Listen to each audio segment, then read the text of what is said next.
Assalamualaikum warahmatullahi wabarakatuh. Semangat pagi.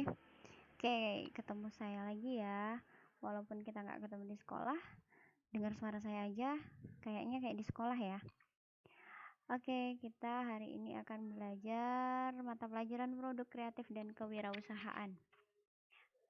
Sebelumnya, tolong yang sudah memulai melihat pembelajaran kita hari ini tolong di-subscribe supaya saya tahu kalau kalian sudah melihat video ini, kemudian like dan komentar. Komentarnya boleh apa aja. Siapa tahu ada yang mau ditanyakan, boleh ditanyakan di kolom komentar. Oke, kalau gitu kita lanjut. Hak kekayaan intelektual. Itu dia materi kita hari ini. Apa ya kekayaan intelektual itu?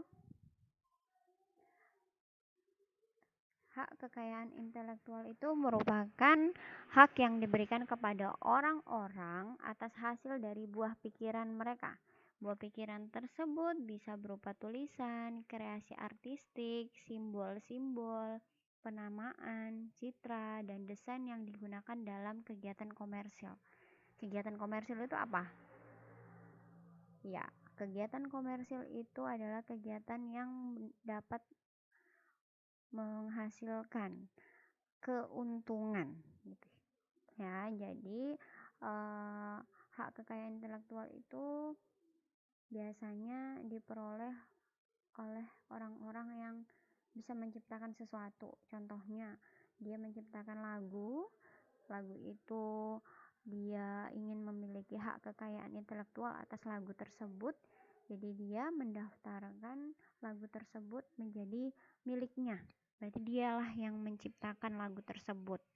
Nah, apabila sudah didaftarkan, ada orang yang mau mengakui bahwa itu lagunya, jadi si orang yang sudah memiliki hak kekayaan intelektual ini bisa mempidanakan orang tersebut atau melaporkannya ke polisi atau pihak yang berwajib.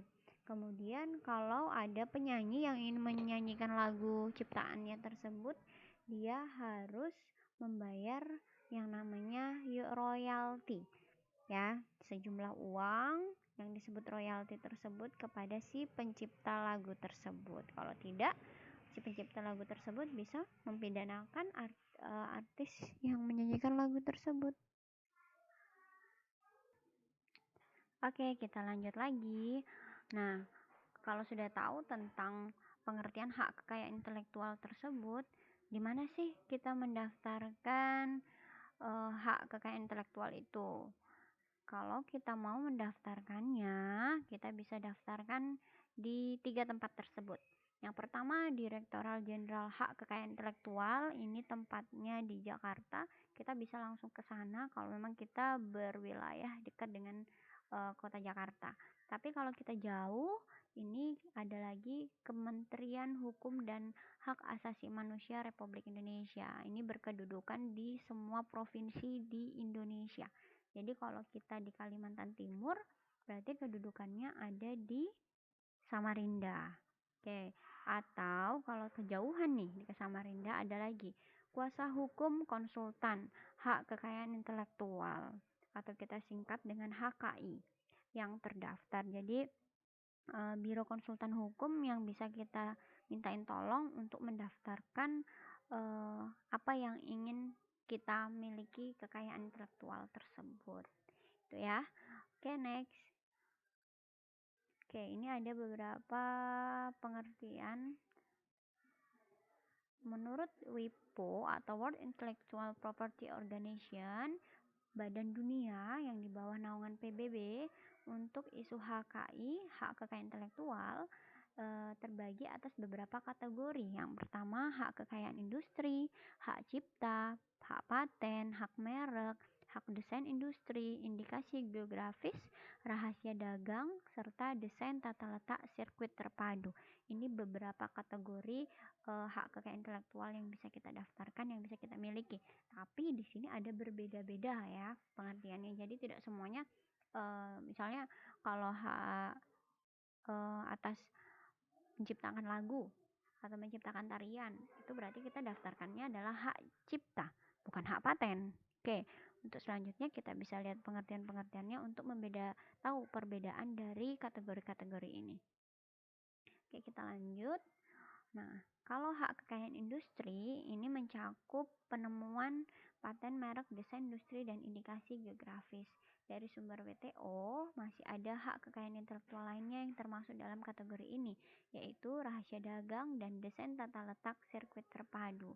Nah, istilah-istilah ini untuk hak kekayaan industri bisa kita daftarkan hak patennya, hak mereknya, desain industri, industri geografis, rahasia dagang, desain tata letak sirkuit terpadu. Ini kekayaan industri jika kita mau mengeluarkan produk-produk yang akan kita jual ya. Kemudian kita bisa masuk ke pengertiannya. Kalau sebelum kita masuk ke pengertiannya, hak kekayaan industri ini saya contohkan ya. Misalkan kita menciptakan suatu produk tas. Ya, jadi tas itu ada namanya, ada nama tas tersebut, ada mereknya, kemudian kalau ada desain logonya. Nah, itu semuanya kita bisa daftarkan untuk mendapatkan hak kekayaan intelektual ya, supaya tidak ada yang memplagiat atau menyamakan dengan produk kita atau yang biasa kita sebut produk KW ya. Kemudian kita lanjut pengertian dari hak cipta. Hak cipta ini merupakan istilah legal yang menjelaskan suatu hak yang diberikan kepada pencipta atau karya literatur dan artistik mereka. Tujuannya untuk memberikan perlindungan atas hak cipta dan untuk mendukung serta memberikan penghargaan atas sebuah kreativitas. Jadi di sini di Indonesia bahkan di dunia sekalipun pemerintah itu sudah memberikan wadah atau untuk melindungi orang-orang yang berkreasi supaya kreasi-kreasi mereka tidak diakui oleh orang lain atau ditiru oleh orang lain ya. Karya-karya yang dicakup oleh hak cipta termasuk karya-karya literatur seperti novel, puisi, karya pertunjukan, karya-karya referensi, koran dan program komputer, database, film-film, komposisi musik, kategori geografi, sedangkan karya artistik seperti lukisan, gambar, fotografi, dan ukuran arsitektur, maaf ya, iklan, peta, dan gambar teknis itu semuanya bisa kita daftarkan untuk memperoleh hak cipta. Oke, siapa tahu anak-anakku semuanya ada pernah menciptakan sesuatu, boleh puisi, novel yang bagus, bisa dijadikan pundi-pundi uang, bisa kita daftarkan hak ciptanya. Oke, itu tadi hak cipta, sekarang hak paten. Oke, kita lanjut hak paten.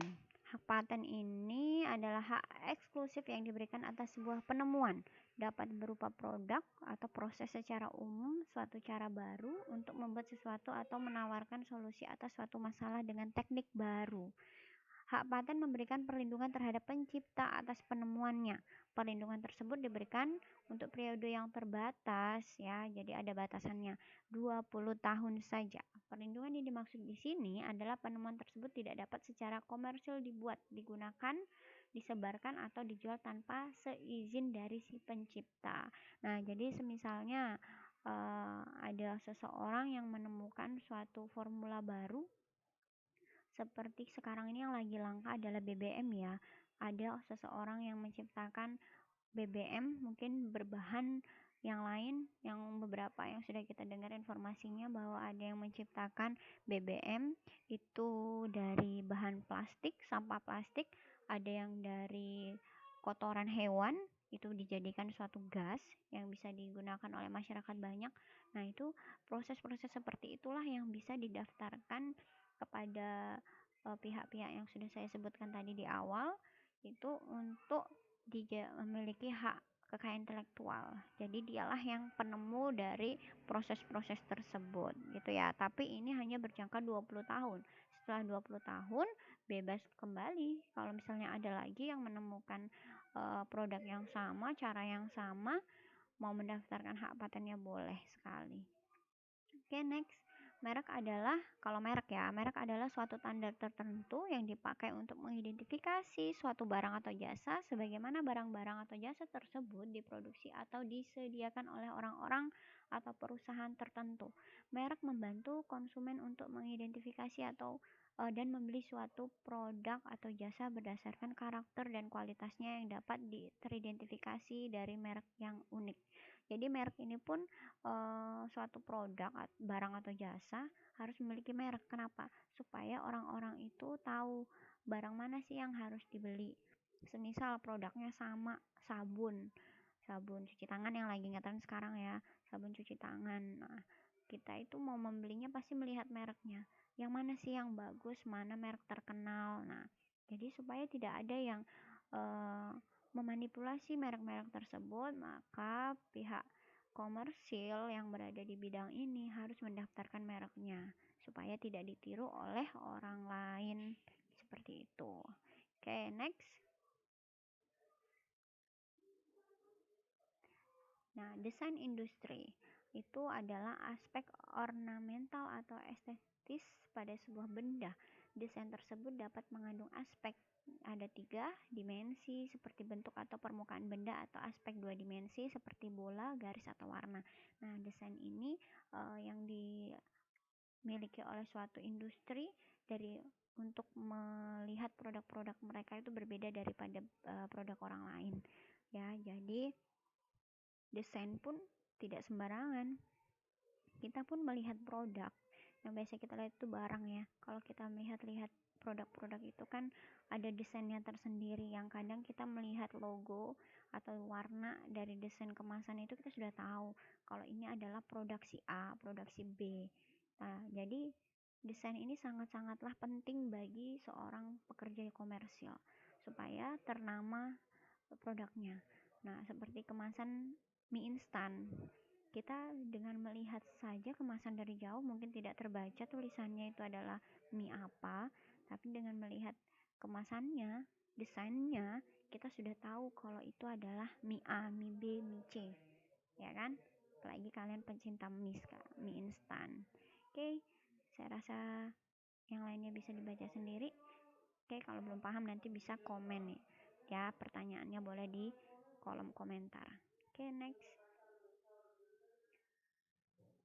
Indikasi geografis ini merupakan suatu tanda yang digunakan pada barang-barang yang memiliki keaslian geografis yang spesifik dan memiliki kualitas atau reputasi berdasarkan tempat asal itu. Pada umumnya, indikasi geografis merupakan nama tempat dari asal barang-barang tersebut. Produk-produk pertanian biasanya memiliki kualitas yang berbentuk dari tempat produksinya dan dipengaruhi oleh faktor-faktor lokal yang spesifik seperti iklan dan tanah. Berfungsinya suatu tanda sebagai indikasi geografis merupakan masalah hukum nasional dan persepsi konsumen. Nah, kalau indikasi geografis ini contohnya biasanya bersifat nasional ya. Contohnya tarian daerah itu berasal dari daerah mana, lagu-lagu daerah, kemudian makanan-makanan khas daerah, kemudian biasanya kalau internasional juga bisa, contohnya tanaman atau hewan-hewan. Nah, itu milik negara mana sih? Contohnya komodo, itu kan hidupnya yang lagi banyak atau yang masih ada itu ada di Indonesia ya kan. Kemudian bunga bangkai itu kan ada di Indonesia. Seperti kemarin produk tempe itu kan sudah terkenal sekali di Indonesia. Nah, kalau kita merasa ada negara lain yang ngejas bahwa tempe itu milik negara tersebut, pastilah kita akan marah. Tapi apakah tempe ini sudah didaftarkan sebagai makanan khas Indonesia? Nah, kan seperti itu ya. Oke, next yang ketujuh, rahasia dagang. Rahasia dagang dan jenis-jenis informasi rahasia lainnya memiliki nilai komersial, harus dilindungi dari pelanggaran atau kegiatan lainnya yang membuka rahasia praktek komersial. Ya, jadi rahasia dagang biasanya ini ada di balik kemasan, itu kan ada formula-formula apa saja yang terkandung dalam makanan, biasanya kalau makanan. Terus kalau misalnya pakaian itu biasanya berbahan apa. Nah, itu merupakan rahasia dagang. Itu tidak boleh semua barang-barang atau apa ya, formula-formula yang ada di produk itu disampaikan semuanya di belakang kemasan tersebut. Ada satu hal yang tidak bisa disampaikan dalam kemasan tersebut. Contohnya saja, misalkan pemberian garam itu berapa banyak, itu tidak boleh. Paling kalau hanya disampaikan garam, tapi tidak dicantumkan berapa banyaknya. Seperti itu ya. Itu merupakan rahasia dagang atau rahasia dapur gitu ya. Jadi itu ada, kita bisa mendaftarkan itu supaya orang-orang tidak tahu tentang rahasia perdagangan ini, seperti itu ya. Seperti kalau di dunia perdagangan itu uh, misalnya keuangan itu pun tidak boleh kita semerta-merta langsung melaporkan kepada seluruh karyawan, itu tidak boleh karena itu merupakan rahasia perusahaan. Oke, next. Desain tata letak sirkuit terpadu itu adalah suatu produk dalam bentuk jadi atau setengah jadi yang di dalamnya terdapat berbagai elemen dan sekurang-kurangnya satu dari elemen tersebut adalah elemen aktif yang sebagian atau seluruh saling berkaitan serta berbentuk secara terpadu di dalam sebuah bahan semikonduktor yang dimasukkan untuk menghasilkan fungsi elektronik. Desain tata letak adalah kreasi berupa rancangan peletakan 3 dimensi dari berbagai elemen, sekurang-kurangnya satu dari elemen tersebut adalah elemen aktif. Jadi gini ya, desain tata letak. Jadi tata letak pun itu misalkan logo dari suatu barang itu biasanya di kanan pojok atas ya. Itu desain itu akan terletak di situ terus, seperti itu ya. Jadi desain tata letak pun biasanya kita daftarkan supaya misalkan ada orang lain yang mau plagiat desain tata letaknya, kalau tidak pas, orang yang menciptakannya akan tahu ini produknya dia atau produk tiruan gitu. Kita lanjut. 4 prinsip hak kekayaan intelektual: prinsip ekonomi, prinsip keadilan, prinsip kebudayaan, dan prinsip sosial. Kalau prinsip ekonomi berasal dari kegiatan kreatif yang diekspresikan dalam berbagai bentuk akan memberikan keuntungan, itu udah jelas kalau prinsip ekonomi. Jadi kenapa sih kita harus mendaftarkan hak kekayaan itu? Yang pertama, untuk mendapatkan keuntungan. Yang kedua, prinsip keadilan. Jika kita memiliki suatu karya, maka kalau kita dilindungi, kita akan merasa adil gitu ya. Kemudian prinsip kebudayaan. Jadi dari prinsip kebudayaan ini meningkatkan taraf hidup, keberadaban, dan martabat manusia. Jadi adalah budaya-budaya kita di masyarakat. Kemudian prinsip sosial, hak yang akan diakui oleh hukum dan telah diberikan kepada individu, perlindungan diberikan berdasarkan keseimbangan, itu ya kalau untuk sosial. Jadi tidak boleh orang semerta-merta mengakui milik orang lain, dan kita pun tidak boleh semerta-merta langsung mengakui itu milik kita padahal itu punya orang lain. Itu sama saja, kalau bahasa kasarnya itu adalah mengambil hak orang lain, itu kan tidak boleh ya. Lanjut. Klasifikasi hak kekayaan intelektual berdasarkan WIPO yaitu terbagi atas 2, hak cipta, hak kekayaan industri.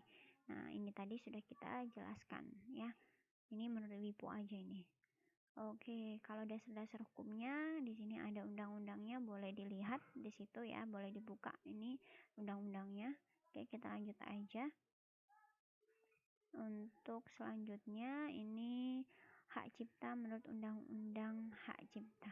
Nih, ada pasal yang tadi di sini, ini saya bukakan ya. Pasalnya tentang hak cipta, boleh dibaca sendiri.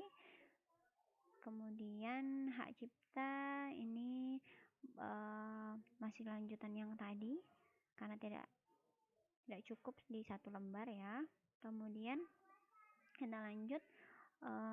Hak cipta ini berlaku, kita bisa lihat di pasal 12 UU 19 2002. Lanjut lagi, berlakunya hak cipta ada di pasal 29 sampai 34 Undang-Undang tahun 2002. Penyelesaiannya bisa melalui pengadilan niaga, terus kasasi Mahkamah Agung, itu ya. Terus ini hak paten menurut undang-undang, bisa dibaca sendiri ya. Terus kalau hak paten ini berlaku 20 tahun dan ada juga 10 tahun untuk paten sederhana. Kenapa ada paten yang 20 tahun, ada yang 10 tahun? Karena ini berhubungan dengan pembayaran. Jadi ketika kita mendaftarkan, kita harus membayar sejumlah uang seperti itu. Nah, sejumlah uang itu untuk apa? Untuk pembiayaan kita apabila nanti ada apa-apa tentang hak yang kita sudah terima. Nah, ini hak paten secara umum di sini yang sudah saya jelaskan tadi, tapi di sini lebih signifikan lagi proses tentang metode bisnis, perangkat lunak, teknik medis, terus obat-obatan, DNA dan sebagainya. Itu ya, itu masuk di hak paten ya. Bisa dibaca sendiri ya. Kita lanjut. Ini merek menurut undang-undang ini ya. Jenis-jenis merek dagang, merek jasa, merek kolektif, itu silahkan dibaca sendiri ya. Barang-barang dipergunakan juga banyak sekali di sini jenis-jenisnya. Oke, kita lanjut saja. Merek ini berjangka waktu 10 tahun. Jadi kalau misalnya kita masih menggunakan merek tersebut, kita harus memperpanjang waktunya ya. Next, perlindungan varietas. Ini menurut undang-undang ini tanaman. Ya, seperti tadi kalau kita punya tanaman-tanaman yang kita misalkan banyak ya orang yang menyetek tanaman di stek terus mungkin dicangkok dan sebagainya, terus ada variasi-variasi baru.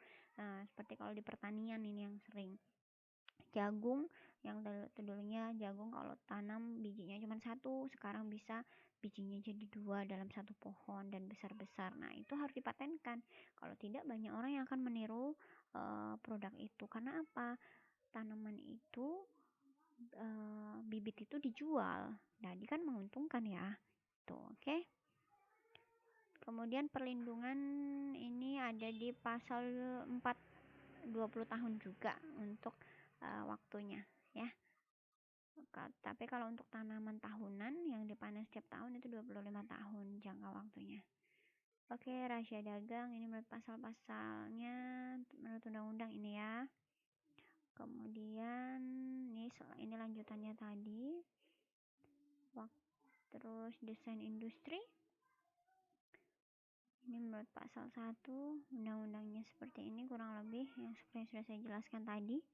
Kita lanjut lagi ke ini desain industri 10 tahun ya. Kita masuk ya, surprise untuk kalian semua. Jadi setelah saya menjelaskan tadi, silakan kalian cari, ini karena kita belajar di rumah ya, jadi nggak usah cari jauh-jauh, benda-benda, produk-produk apa saja yang ada di dalam rumah kalian, boleh yang misalnya hanya bungkusnya aja boleh, nggak apa-apa, atau boleh tasnya ibunya atau kakaknya atau sepatu sendal, mungkin helm atau apa, benda-benda yang ada di rumah aja kalian foto, kemudian tunjukkan yang mana sih yang termasuk merek dari benda tersebut ya, yang mana sih yang termasuk merek, terus yang termasuk yang bisa dihak patenkan yang mana, terus yang merupakan rahasia dagang yang mana, desain industri yang mana, dan tolong cari juga tentang sejarah atau mungkin tentang produk tersebut atau industri tersebut atau perusahaan tersebut. Boleh kalian tambahkan. Saya mau satu orang membuat minimal 8 benda yang ada di rumah, dan tolong beda-beda ya, misalnya ada makanan, ada tas, ada helm dan sebagainya, tolong dibedakan, jangan makanan semua gitu ya. Kemudian buatnya di PowerPoint ya, buat beberapa slide, berarti paling enggak ada slide pembuka, kemudian 8 slide untuk menjelaskan benda tersebut, dan terakhir penutup, jadi minimal 10 slide ya. Saya mau dibuat tugas tersebut, kemudian kirim tugasnya ke email saya.